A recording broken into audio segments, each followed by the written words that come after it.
Kama hujawahi kuiona hii movie na kushauri ifuatilizie. Movie inaanza kwa upole sana, naweza kusema ni romantic movie, lakini ni bonge moja la movie la kutisha linaitwa Final Destination.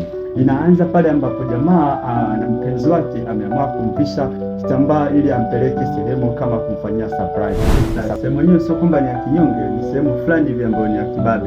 Kuna kagorofa fulani hivi karefu ambapo wenyewe wanapita high view. Hapa ndani nikaona kama moja tu hapo pale posta karibia na stendi ya mabasi ya mwendokasi ya Kivukoni. Sasa walipofika hapo, jamaa hata hakutaka kulemba, wakapanda juu kabisa huko, ambapo huko ndipo jamaa alipoenda kukamilisha package yake ya surprise.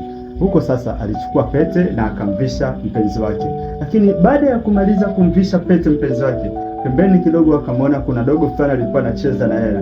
Umeona hiyo shilingi hiyo, manake akaichukua akaenda akaitupa chini. Kwenda kuitupa chini, hiyo shilingi ndio imebadilisha movie kutoka kwenye romantic kwenda kwenye bonge moja la movie la kutisha ambalo sikushauri uache hata sekunde.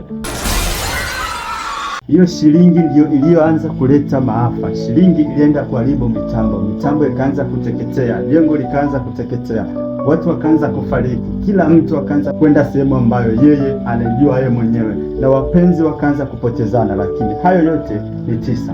10 ni yule dada aliyevishwa pete. Kama unavyomtazama hapo, ile pete wakati anavishwa ilikuwa inabana sana. Sasa hapo amekuja kung'ang'ania kwenye msumari, kidole kinakatika. Oh my god, dada anadondoka chini.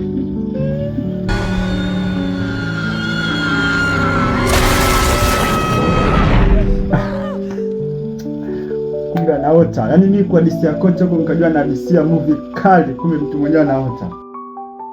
Basi bwana, chana na tutakuja kwa hadithi ya siku nyingine.